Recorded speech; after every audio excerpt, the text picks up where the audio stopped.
sobat belajar sekalian, selamat datang di Ayo Belajar.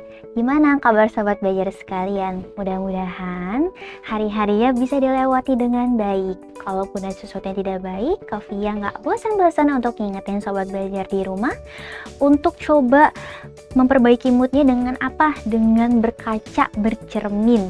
Lihat tuh ekspresi sobat belajar ketika sedang sedih dan juga ketika sedang senang. Kalau misalnya lagi sedih, pasti nggak enak dong ekspresinya di kaca. Tapi kalau misalnya sobat belajar coba tersenyum, itu pasti berubah kan moodnya. Karena ketika kita tersenyum, itu pasti hampir semua mood-mood yang nggak bagus itu bisa jadi senang lagi. Makanya hari ini kita harus semangat nih. Kali ini kita harus semangat karena kali ini kita mau bahas tentang sedikit review nih dari materi, yaitu adalah sistem organisasi makhluk hidup, mulai dari yang kecil sampai yang tinggi. Makanya sobat belajar, jangan kemana-mana ya.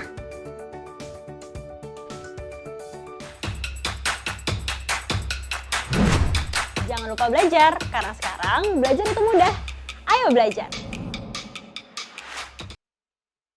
Oke sobat belajar, kalau kita ngomongin tentang sistem organisasi makhluk hidup, itu berarti dimulai dari yang paling rendah hingga yang paling tinggi. Nah, kira-kira kalau dari sistem organisasi makhluk hidup yang paling rendah itu apa ya? Dimulai dari sistem yang paling rendah. Tapi sistem yang paling rendah itu apa? Nah, coba masih inget gak? Kita mulai ya. Jadi kalau misalnya kita bikin review, itu wajib banget sobat belajar untuk membuat bagan nih, atau peta konsep, ataupun mind map. Untuk apa? Untuk memperingkas materi yang akan disampaikan. Oke, sekarang kita mulai dari makhluk hidupnya dulu. Oke, makhluk hidup. Karena kan kita sedang ngomongin makhluk hidup ya. Makhluk hidup. Nah, makhluk hidup itu secara garis besar bisa dibedakan menjadi dua ya. Berdasarkan apa? Berdasarkan banyaknya sel yang apa? Yang menyusunnya. Nah, kalau berarti kalau berdasarkan sel yang menyusunnya, kira-kira bisa dibagi menjadi apa dan apa? Oke, Kafia kasih petunjuk nih. Kita lihat di sini ada makhluk-makhluk yang ini nih ya, yang lucu nih di sebelah sini. Nah, kira-kira sobat belajar tahu nggak semuanya ini makhluk apa?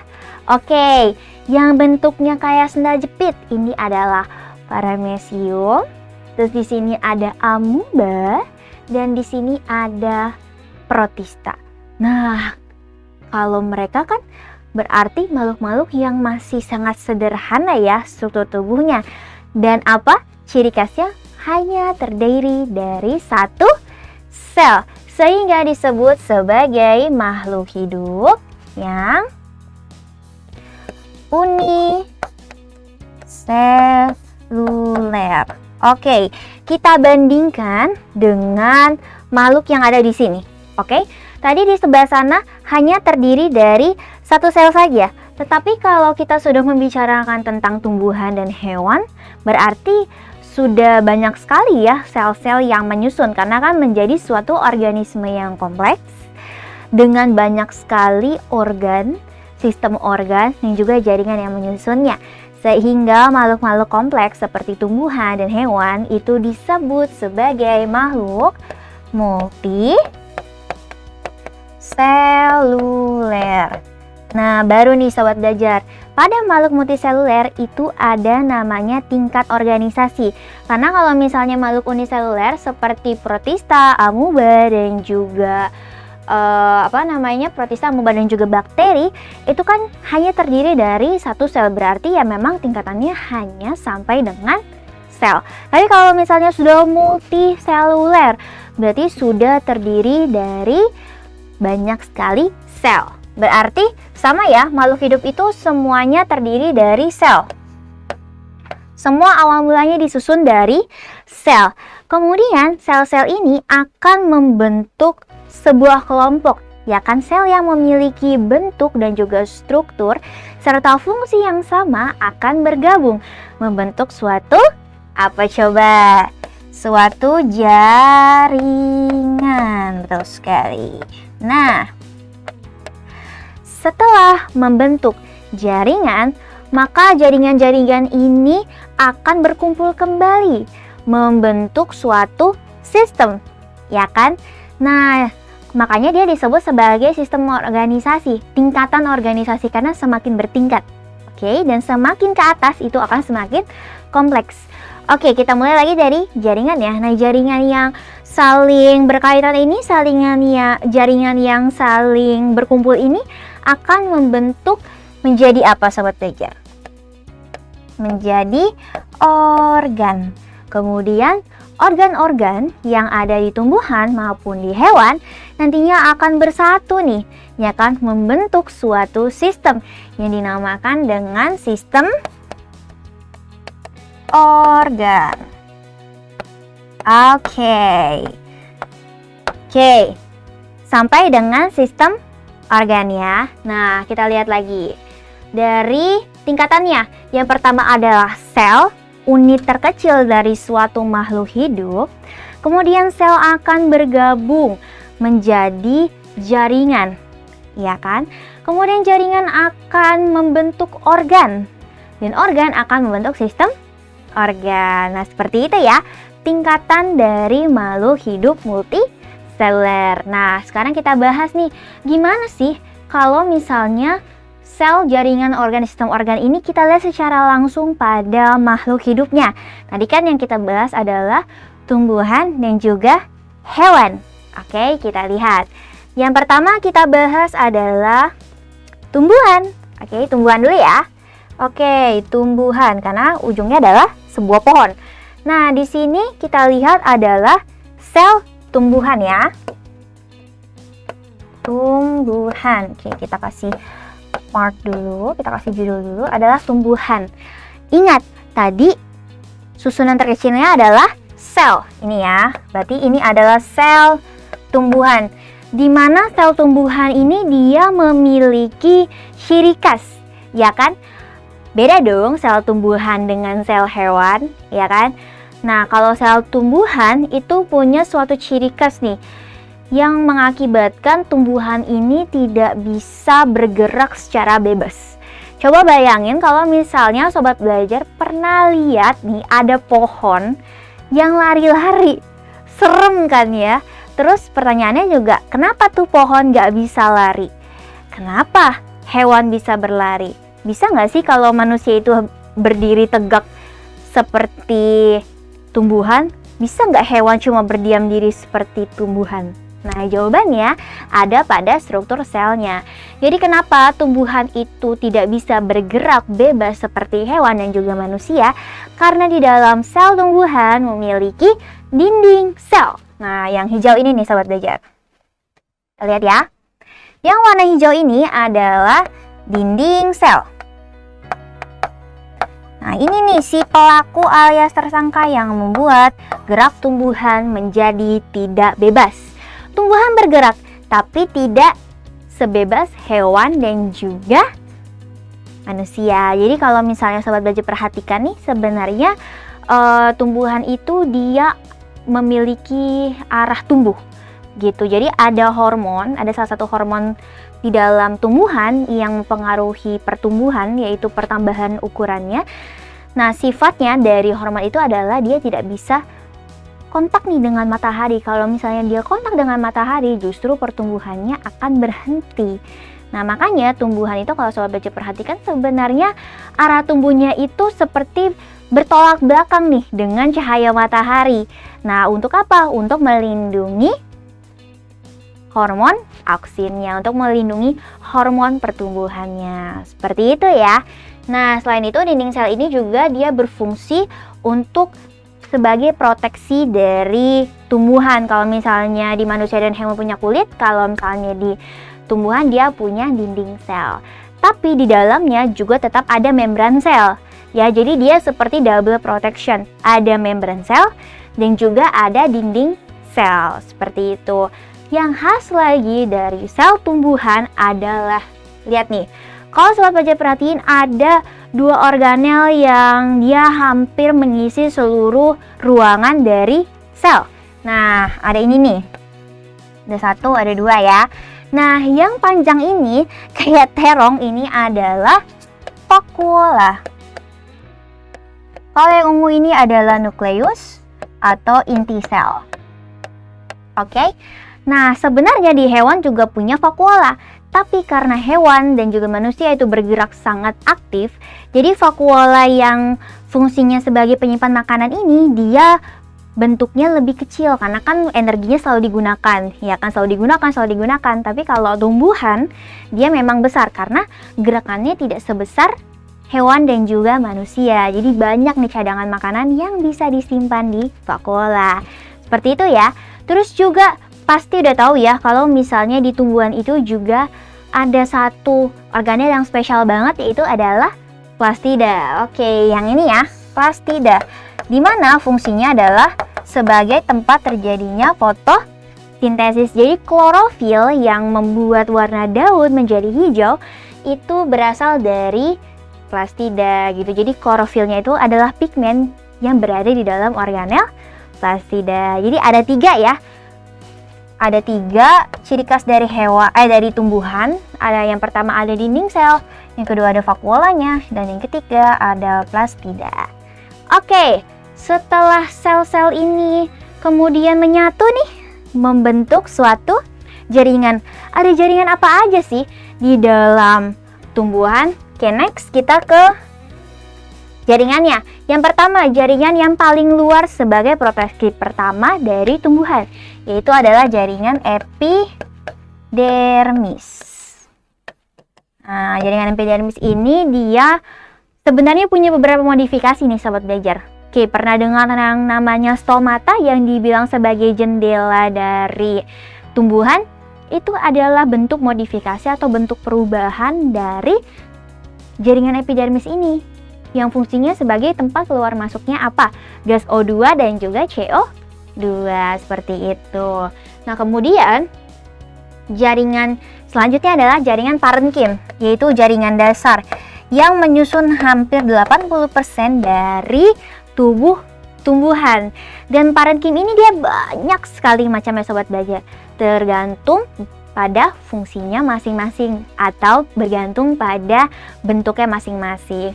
Nah, kalau misalnya di sini kita lihat ya, dia adalah parenkim yang menyimpan amilum dari Oryza sativa. Jadi dia berfungsi sebagai parenkim penimbun.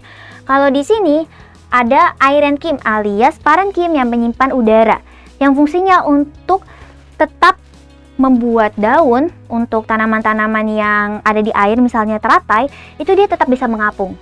Jadi daunnya itu nggak turun, daunnya itu nggak tenggelam.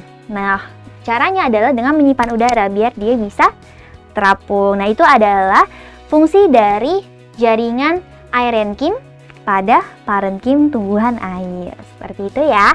Nah, kemudian kalau kita kembali lagi ke fotosintesis ya. Nah, setelah fotosintesis itu jadi, nanti kan ada jaringan yang akan, istilahnya kalau di dalam tubuh kita itu seperti pembuluh darah pada manusia.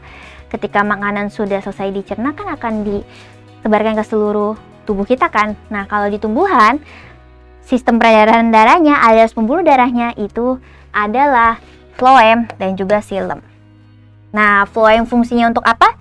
Untuk menyebarkan hasil fotosintesis. Kalau xilem dia fungsinya untuk apa? Mengangkut air dan mineral. Jadi mereka nih saling membutuhkan sebenarnya, karena kan fotosintesis bahan dasarnya adalah air dan juga CO2, ya kan? Sehingga xilem ini membawa naik ke atas air dan juga mineral untuk sebagai bahan baku dari fotosintesis. Nah, nanti kalau fotosintesisnya udah jadi hasilnya, baru floem yang akan menyebarkan hasilnya ke seluruh tubuh tumbuhan. Seperti itu ya. Nah, kemudian ada jaringan ini nih, jaringan penyokong. Yang pertama ada kolenkim. Yang ketiga yang kedua ada sklerenkim. Oke. Bedanya apa? Kalau kolenkim itu biasanya ada di bagian tubuh-tubuhan yang masih muda, misalnya daunnya masih berkembang gitu. Nah, yang menjadi jaringan penyokongnya adalah kolenkim. Tapi kalau misalnya sklerenkim ini biasanya sudah ada di bagian dari tumbuhan yang sudah sudah dewasa dan bahkan sebenarnya sudah mati. Contohnya pada batok kelapa gitu. Jadi dia tidak akan bisa bertumbuh lagi, malah kebanyakan jaringannya itu sudah mati, sudah tidak punya inti sel lagi. Sedangkan kolenkim ini karena dia adanya di bagian tumbuhan yang masih terus-menerus bertumbuh, makanya selnya masih terus membelah secara aktif. Seperti itu ya, Sobat Belajar. Nah, dari berapa jaringan nih? Dari 1, 2, 3, dan 4 jaringan yang sudah kita pelajari semuanya, nantinya jaringan-jaringan ini akan membentuk apa? Membentuk organ. Dimana kalau tanaman itu organnya berarti apa? Ada daun, ada batang, dan juga akar. Oke, nanti daun, akar, dan juga batang ini akan membentuk suatu sistem organ dan menjadi suatu individu. Seperti itu ya. Jadi panjang ya perjalanannya dari mulai sel, jaringan, sampai nantinya menjadi pohon yang kita lihat. Punya daun, punya batang, dan juga punya akar. Oke, seperti itu ya untuk tumbuhan. Nah, boleh nih Sobat Belajar, kita udah sampai di sini, boleh di screenshot dulu sebelum kita lanjut ke pembahasan selanjutnya, yaitu adalah hewan.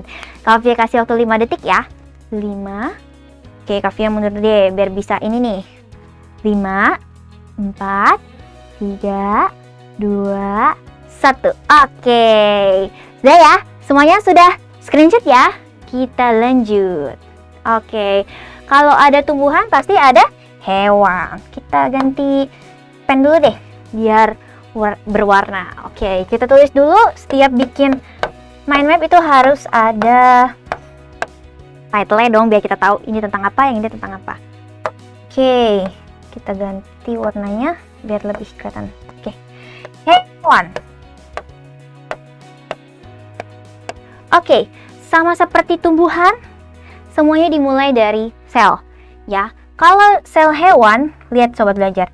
Tadi kan kalau sel tumbuhan dia punya dinding sel, tapi kalau misalnya hewan dia tidak punya dinding sel, sehingga hewan dan juga manusia bisa bergerak dengan bebas. Seperti itu ya. Terus juga tadi bedanya ada di vakuolanya juga. Kalau misalnya vakuola di hewan itu memang dia tidak sebesar di dalam tumbuhan, karena kan kita banyak bergerak, jadi cadangan makanan kita selalu dipergunakan. Seperti itu. Dan juga di dalam hewan itu tidak ada plastida, karena pada dasarnya hewan dan juga manusia tidak bisa fotosintesis. Jadi semuanya jadi plastidanya tidak ada ya. Tapi ada beberapa organel yang hanya ada di dalam hewan. Salah satunya adalah lisosom. Tulis di atas. Lisosom. Nah, lisosom ini sebenarnya fungsinya dia seperti guard, seperti tentara gitu. Jadi kalau ada benda asing yang masuk ke dalam tubuh kita, nanti yang akan mencerna dan menghancurkan semua sel asing yang ada di dalam tubuh kita itu adalah lisosom gitu. Jadi misalnya ada virus nih, oke, virus datang, cuk. Nah, terus saya lihat nih, oh, aku nggak kenal nih sama sel ini. Siapa dia? Kenalan enggak, ketok pintu enggak, gitu kan, tiba-tiba ada aja. Nah, dia ngeliat nih, oke, kita nggak kenal nih, ayo serang nih. Oke, terus pas sudah diserang, oke, ketangkep nih, kita ketangkep virusnya. Nah, nanti bakal masuk ke dalam sel, nanti akan dicerna sama lisosom. Dicerna itu dalam artian dihancurkan ya, Sobat Belajar. Jadi nanti sel asing itu akan dihancurkan oleh lisosom karena dia punya yang namanya enzim hidrolitik. Namanya kalau di biologi, kalau dia ada kata-kata litiknya nih, berarti fungsinya adalah untuk penghancuran. Seperti itu ya. Nah, kemudian kalau misalnya, dan satu lagi adalah sentriol. Oke, ada satu organel lagi yang namanya adalah sentriol. Dia fungsinya untuk apa? Nanti ketika pembelahan sel terjadi, sentriol ini akan menarik kromosom nih. Jadi nanti kan kromosom kita kan akan membelah nih. Berarti kan akan menjadi banyak dong. Berarti selnya harus membagi-bagi, harus membagi-bagi kromosomnya, karena yang menarik kromosomnya itu adalah benang-benang spindle dari sentriol. Seperti itu ya. Jadi yang khas adalah lisosom dan juga sentriol kalau di hewan. Nah, kemudian jaringannya sama seperti di tumbuhan. Beri pertamanya tadi adalah epidermis. Kalau misalnya di hewan dia adalah epitel. Nah, epitelnya banyak banget nih. Tapi kalau kita garis besarin sobat belajar, sebenarnya ada 3. Ada epitel pipi, ada epitel silindris, dan juga ada epitel kubus. Dan masing-masing memiliki fungsinya. Oke. Nah, kalau misalnya secara singkat nih, epitel pipi itu dia sebenarnya untuk proteksi. Gitu. Kalau silindris itu kebanyakan untuk penyerapan, makanya dia banyak di usus halus. Nah, kemudian yang kubus ini dia untuk absorpsi gitu, atau untuk ekskresi. Nah, kemudian ada jaringan ikat. Jadi, sobat belajar, kalau nggak ada jaringan ikat, yang namanya kulit dengan jaringan di bawahnya sampai dengan tulang itu tidak akan bisa menyatu. Bisa bayangin kalau kulit kita sama tulang kita nggak nyatu, nanti yang ini kemana, tulangnya kemana, daging kita kemana. Nah, yang menyatukan semuanya adalah jaringan ikat. Begitu ya. Nah, kemudian ada jaringan otot. Jadi, otot itu kalau misalnya secara harfiah ya biasanya ngomongnya adalah daging. Tapi sebenarnya kalau bahasa biologinya atau bahasa IPA-nya adalah otot. Nah, otot ini punya banyak sekali macam loh sobat belajar. Ada 3.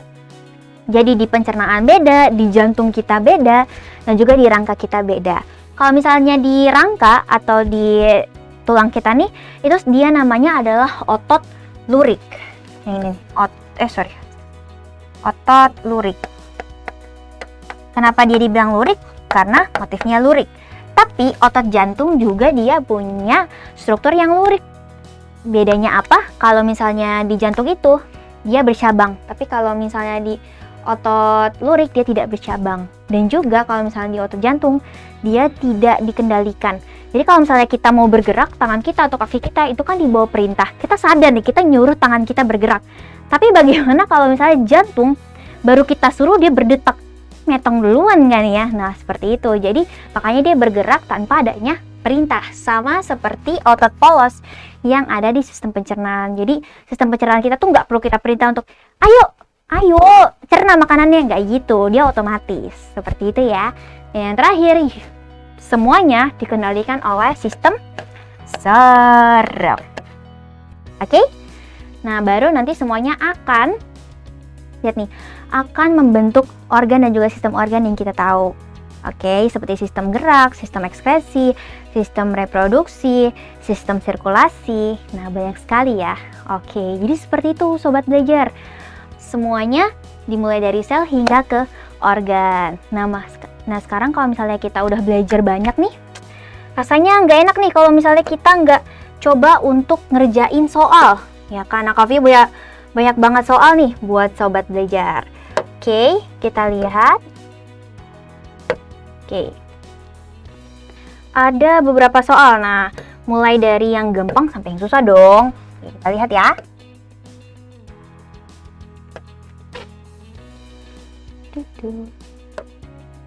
Oke, bentar ya. Nah. Oke, kita lihat nih.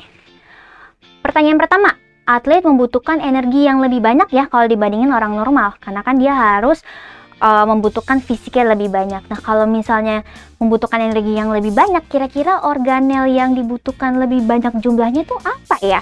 Apakah plastida yang fungsinya sebagai fotosintesis? Bukan. Apakah nukleus yang fungsinya untuk mengatur semua sistem? Tidak. Apakah mitokondria yang fungsinya sebagai penghasil energi? Bisa jadi ya. Oke, kita tandain dulu. Atau ribosom nih, yang fungsinya sebagai sintesis protein? Enggak juga ya. Nanti kan akan diubah juga menjadi ATP. Oke, jadi jawabannya adalah mitokondria. Jadi kalau atlet itu punya lebih banyak jumlah mitokondria dibandingin orang biasa yang tidak terlalu banyak memiliki aktivitas tubuh. Oke. Kita next. Nah, selanjutnya kita lihat pertanyaan yang kedua. Ketika seseorang sedang berolahraga nih, nah sistem yang berkoordinasi untuk menggerakkan tubuh adalah, nah masih ingat ya kalau misalnya kita menggerakkan tubuh itu sebenarnya nggak hanya melibatkan satu sistem aja, tapi banyak sekali. Bahkan menggerakkan jari aja itu sudah banyak sekali koordinasinya. Nah, siapa aja nih kira-kira? Ada sistem pencernaan, saraf, dan pernafasan. Tapi kalau misalnya kita sedang bergerak, itu yang paling utama adalah sistem gerak. Ya kan? Jadi kita coret nih yang nggak ada sistem geraknya. Oke, A gugur. Terus B ada sistem gerak. Oke. Yang C nggak ada ya, gugur. Dan yang terakhir D gugur juga. Berarti jawabannya adalah B. Nah gitu sobat belajar. Jadi kadang kalau baca soal tuh nggak perlu kayak ini, B ini. Itu ngabisin waktu. Kalian cari aja kata kuncinya apa. Sistem gerak. Kalau misalnya lagi koordinasi berolahraga, berarti kan yang paling utama adalah sistem gerak. Kalian cari yang mana ya yang ada sistem gerak, yang nggak ada coret aja, cek gitu. Nah biar lebih cepet jawabnya. Oke, kita lihat pertanyaan selanjutnya. Oke, kita lihat ya, di sini ada gambar jaringan apa ini, jaringan tumbuhan ya. Nah pertanyaannya emang apa kak? Ketika sedang melakukan fotosintesis, maka bagian yang akan menyebarkan hasil fotosintesis itu siapa? Kayaknya sih ya, tadi tuh Kak Fia udah ngomong deh, udah spill dikit. Nah, kira-kira siapa ya? Nomor 1K, nomor 2K, nomor 3, atau nomor 4 ya? Oke, kita lihat. Yang pertama adalah A1. 1 itu tapi lapisan paling luar. Bukan ya, karena lapisan paling luar adalah epidermis. Oke, yang kedua. Kita lihat. Abis epidermis berarti lapisan korteks, bukan juga. Oke. Berarti bukan nomor 2. Kita coret, tuk. Oke. Terus kita lihat nomor 3. Nah, baru kata nih. Di sini kandidatnya sebenarnya sistem pengangkutannya ada di nomor 3 dan nomor 4. Tapi kalau mengangkut fotosintesis berarti dia itu tugasnya floem. Nah, floem itu yang keluar dan ke dalam ya. Nah, kalau yang keluar berarti floem, yang ke dalam berarti xilem. Berarti jawabannya adalah yang nomor 3, karena yang nomor 4 berada di dalam amnion. Seperti itu ya, sobat belajar. Nah, review kali ini ternyata banyak banget nih pembahasannya dan banyak sekali yang bisa didapat dari materi hari ini. Udah pada screenshot semua kan? Udah pada catat semua kan? Nah, makanya karena sekarang belajar mudah, ayo belajar. Jangan lupa belajar, karena sekarang belajar itu mudah. Ayo belajar!